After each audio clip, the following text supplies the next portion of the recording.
Prayer before each hour. O my Lord Jesus Christ, prostrate in your divine presence, I implore your most loving heart to assist me as I meditate on the 24 hours of your most sorrowful passion. In your passion, your love drove you to suffer so much in your adorable body and in your most holy soul unto death on the cross. I implore your help, your grace, and your love to have profound compassion and a profound understanding of your sufferings as I meditate on this hour. I offer you my desire to meditate on all the hours, even those I cannot observe. Please accept my desire to meditate on all the hours, even when I must sleep or tend to my other duties. O merciful Lord, grant that my loving desire, united to you, may bring your holy blessings down upon us all. I give you thanks, O Jesus, for calling me into union with you by means of prayer. To glorify you, I unite myself with your thoughts, your tongue, and your heart, with which I intend to pray. I fuse myself in your will and in your love, and extending my arms to embrace you, I place my head upon your heart and begin. 11th hour, 3 a.m. Jesus is presented to Caiaphas. My afflicted and abandoned Jesus, who art all good, as my weak nature sleeps in your sorrowful heart, my sleep is often interrupted by the pangs of love and sorrow of your divine heart. Between my vigils and sleep, I hear the blows your executioners give you. And upon awakening, I say, my poor Jesus, abandoned by everyone, there is no one who defends you. So from within your heart, I offer you my life to sustain you as they shove you about in different directions. And I fall asleep again, but another pang of love from your divine heart awakens me, and I am deafened by the insults they shout at you. I hear their whispered plots against you, and the shouting and scurried footsteps of the people. My love, how is it that they are all against you? What have you done to make them, like many rabid wolves, want to tear you to pieces? In hearing the plotting of your enemies, I feel my blood freeze, and I tremble in anguish, thinking of what to do to defend you. But my afflicted Jesus, keeping me within his heart, presses me more tightly to himself and says, my child, I have done nothing wrong, and yet I have done everything. Mine is the crime of love that contains all sacrifices and love of immeasurable cost. We have just begun. Remain in my heart while observing everything, loving me, remaining silent, and learning. Let your ice-cold blood flow in my veins so as to refresh my blood, which is immersed in flames. Let your trembling flow within my limbs so that, assimilated to me, you may be strengthened, warmed, and experience part of my sorrows, and in seeing me suffer so much, you may acquire strength. This is the most beautiful defense you can provide for me. Be faithful and attentive to me.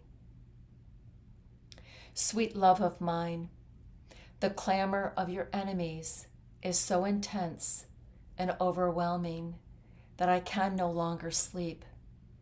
Their shoves become more violent.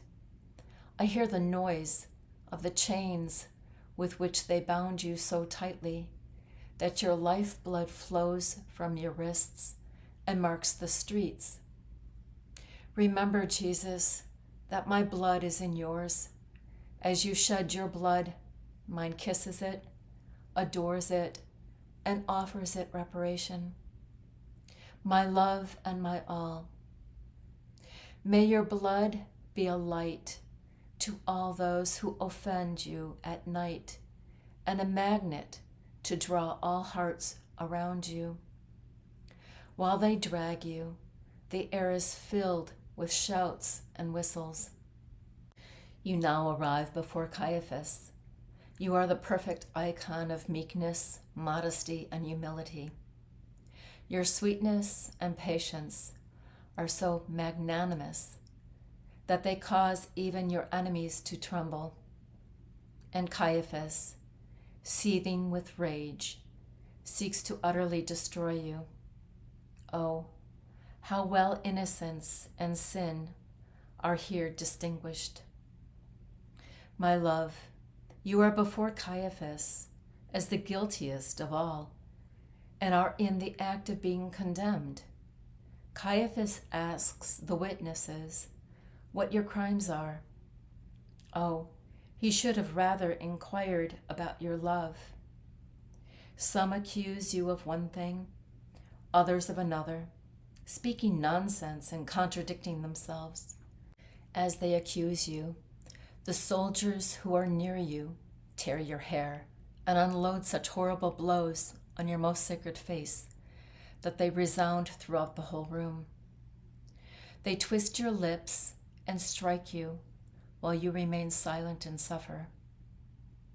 And if you look at them, the light of your eyes descends into their hearts where, unable to sustain your gaze, they step away from you, but others take their place to make you suffer yet greater torments. Among the many accusations and offenses I witness, you attune your ears, your heart pounds heavily, and it is about to break with sorrow. Tell me, my afflicted good Jesus, what is it?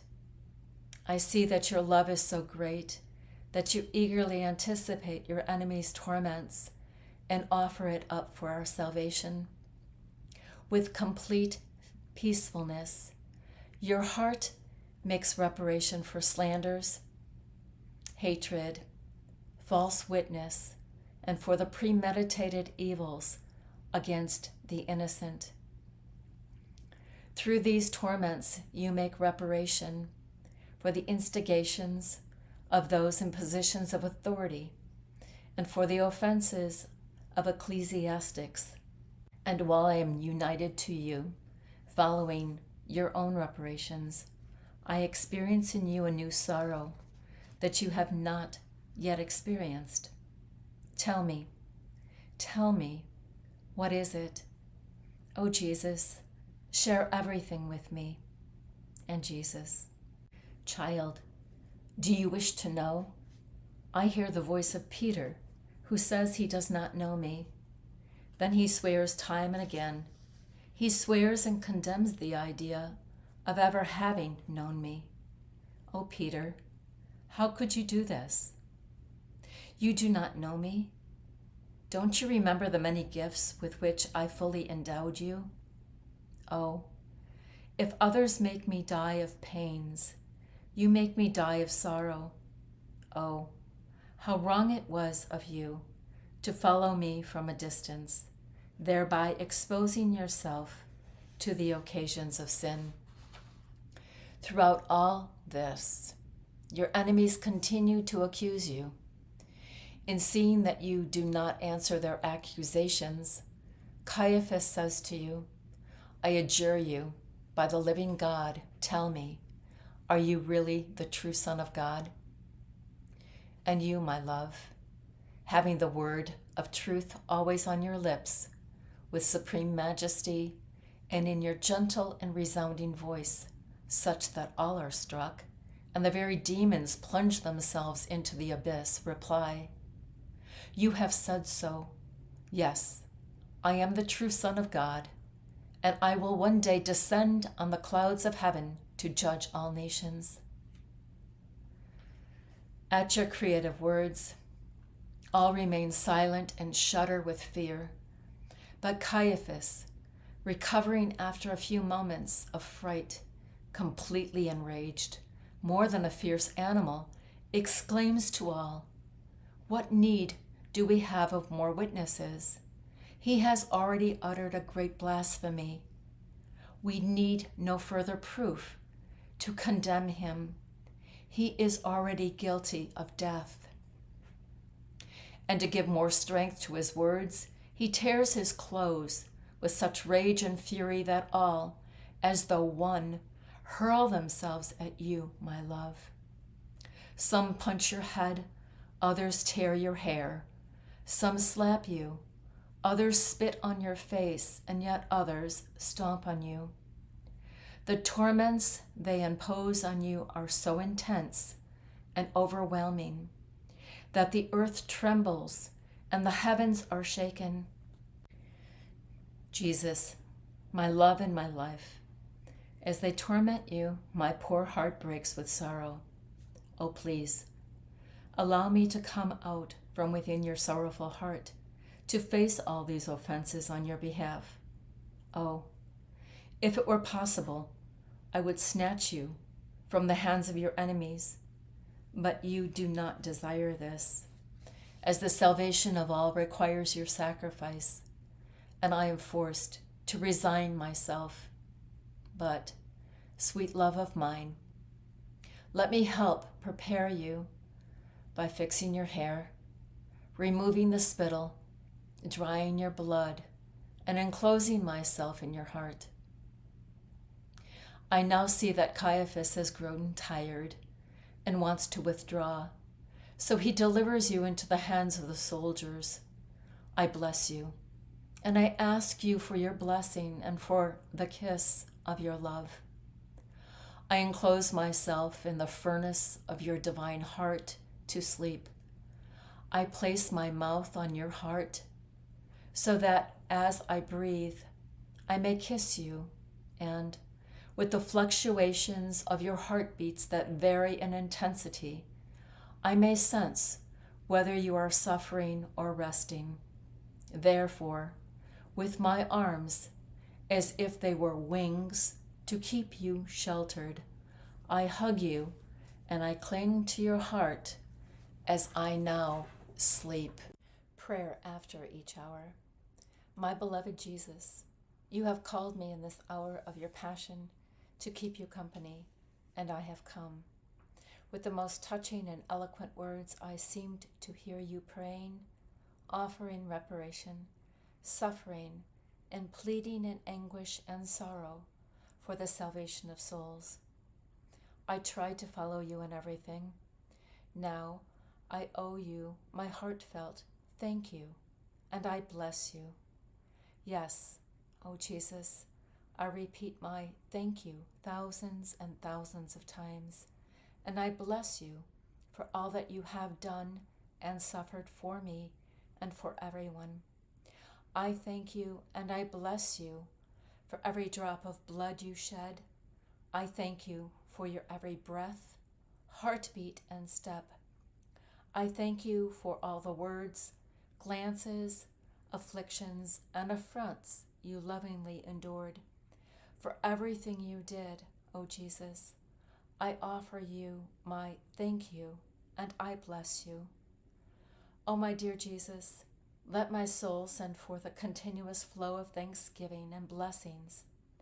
May they draw down on all of us the flow of your blessings and graces. O my sweet Jesus, press me to your heart, and with your most sacred hands, mark every particle of my being with your I bless you, so that my being may send forth a continuous hymn of blessings to you.